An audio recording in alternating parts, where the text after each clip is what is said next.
London calling YouTube, London calling everyone, and once again tonight I am joined by the pirate that is also a Koki pirate. Hello. And the delectable old vampire. Greetings from Hy-Vee. And I called you indescribable last time. I need the transcendent schizophrenic queen. Whee! My thoughts exactly. And there's been some buzz on YouTube recently. Bob Wallace has made at least one video that there's some more bullshit fear-mongering over marijuana, and I've been hearing this shit for years. One joint will fuck your brain up forever, and now I think it's being claimed that marijuana can be linked with fatal heart attacks.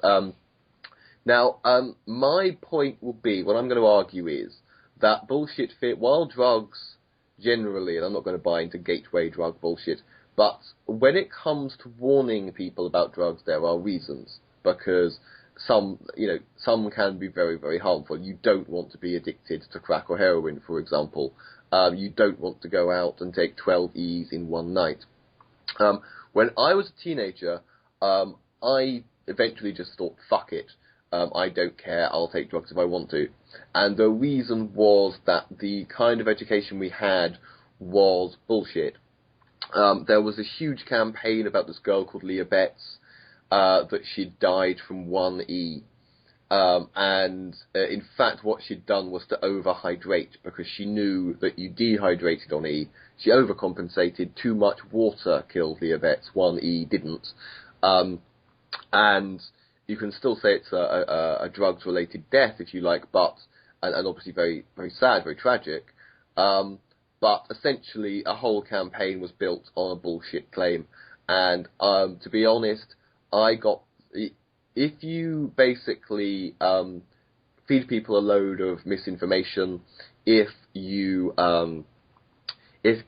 obviously just trying to scare people with bullshit, they'll turn against it out of nothing else, bloody mindedness, because you just lose credibility and people don't like being fucked with. So, actually, I suppose really the question is, when will bullshit fear-mongering stop, given that this is not an effective way of warning people or educating people or arming people when it comes to any kind of drug? Koki, your thoughts?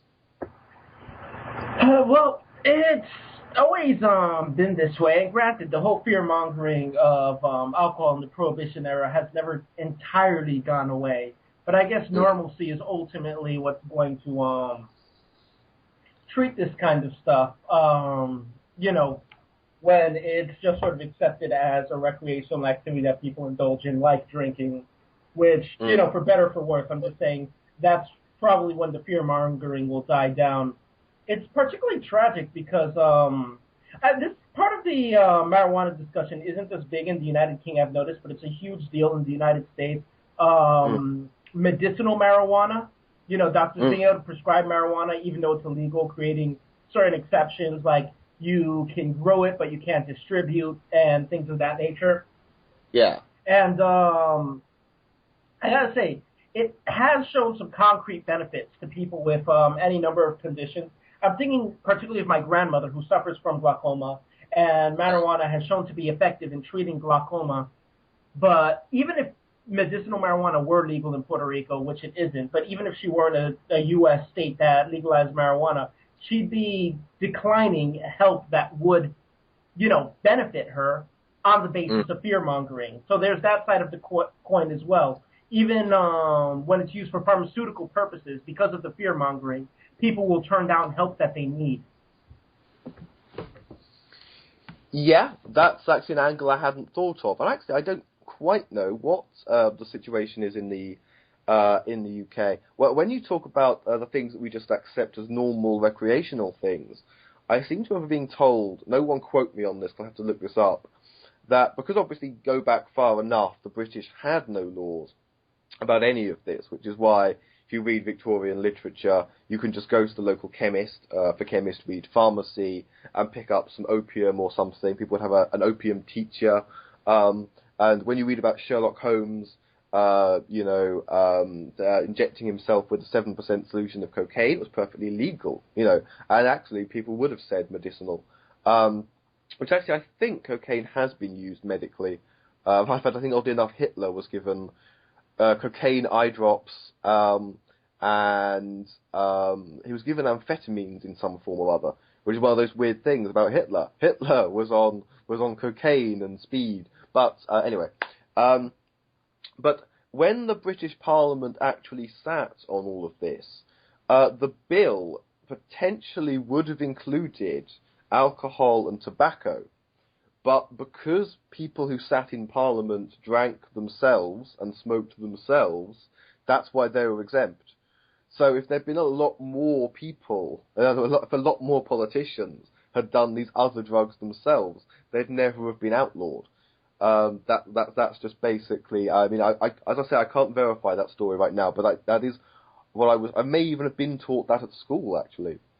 But in any case, to get it back to fearmongering, where obviously, I mean, Tracy, growing up in the US, when you did, would you say? I mean, I would imagine it's actually has it changed, or is it basically the same old bullshit? Oh, if you smoke marijuana, you will blah blah blah blah blah. Is it the more things change, the more things stay the same, basically?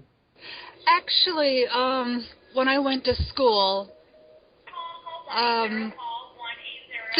what they did, like in '72 and through '76, it was more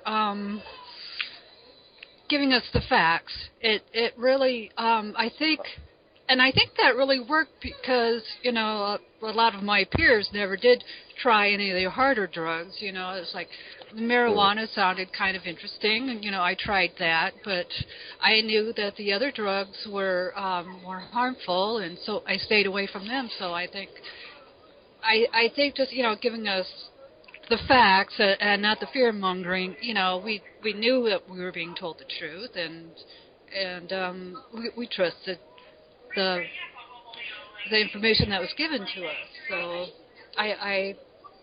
So I was kind of lucky that way. I just happened to went to school right at that time. And the fear mongering I heard more from Christian radio and that. But yeah, I was a teenager at a very good time in history. I'm now picturing you as a character in That 70s Show. Oh, yes. I see myself there, too. I love that show. It's like reliving my childhood. And Queenie, your thoughts on drugs and fear-mongering? Well, I think the fear-mongering only works to a certain extent, and I'd say only with certain people. I mean, you're always going to have the people who are like, oh, you're not the boss of me, and they do what they want. I think in cases like this, fear-mongering actually probably does more harm than good. I think if you armed people with education on the subjects of which they might find themselves embroiled, that they would be better equipped to handle whatever comes at them. Whereas if you're just like, don't do this, is bad, it's not really conveying a very concise message. Yeah. What do you have to say to the sort of idea of what Tracy was saying, just for fuck's sake, just give people the cold, hard facts? I think that's a good approach. I mean, like with many other things, what we need are the facts, and what we're not getting are the facts. In fact, we're told bullshit, like, one joint will mess with your head for life. Marijuana supposedly being connected with heart attacks, and also the misinformation that I was told growing up about which I suppose was a knee-jerk thing because ecstasy was a big thing in the 90s that young people were trying. They could have told us some genuine things, like if you're on ecstasy, you've got no psychological defense, so people can mess you over. Your pupils expand.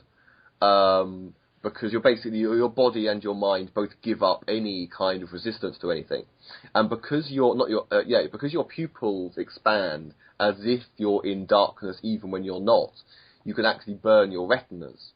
So there are presumably people with eyesight problems because of ecstasy. They could have told us that instead of telling us that one could kill you. And at least then, if someone still takes they can make sure they do it with people they trust. They can wear sunglasses, or make sure they don't go out into sunlight, and drink a certain quantity of water, but don't go overboard. So you literally overhydrate your body.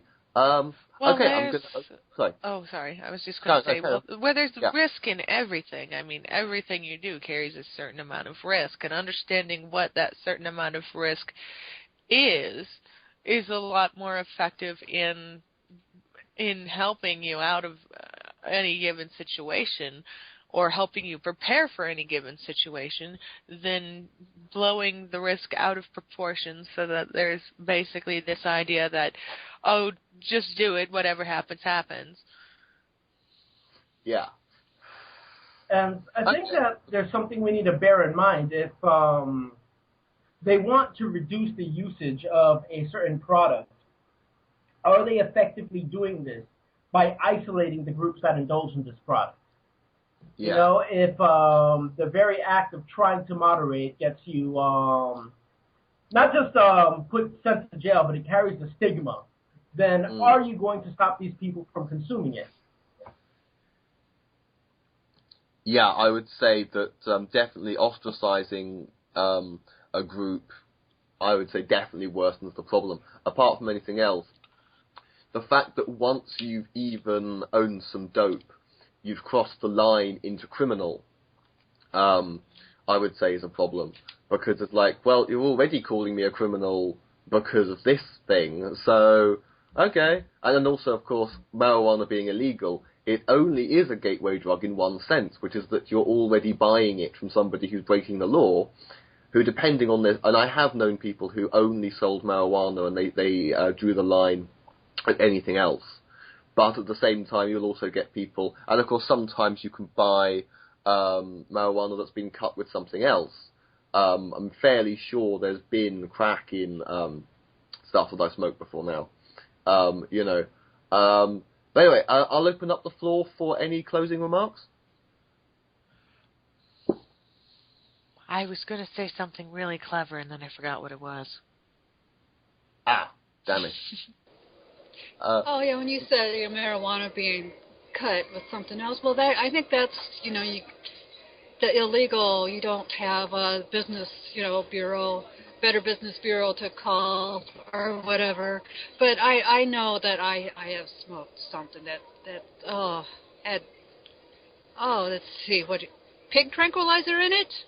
Yeah. It wow. Was, oh, yeah. Yeah.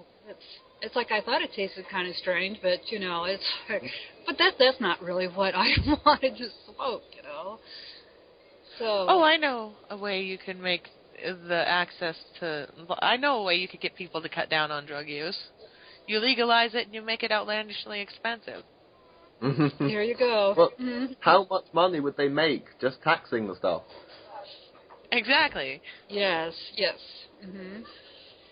Yeah. Yeah, that's the logic behind, a lot of the cigarette taxes in the U.S., that it's supposed to cover the cost of lung cancer. And, if you do think it's a health hazard, then you may as well have them pay for it as opposed to, criminalizing it so that no one pays for it. You pay doubly, one for police enforcement and two for medical treatment.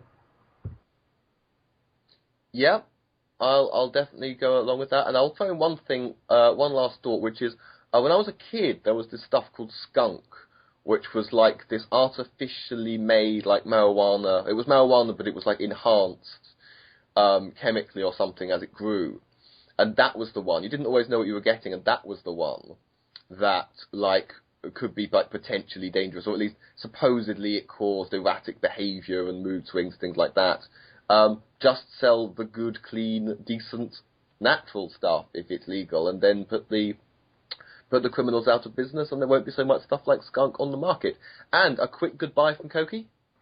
Pig tranquilizer, not even once. And goodbye from Old Vampire. Goodbye. And Queenie? Your mama, fool.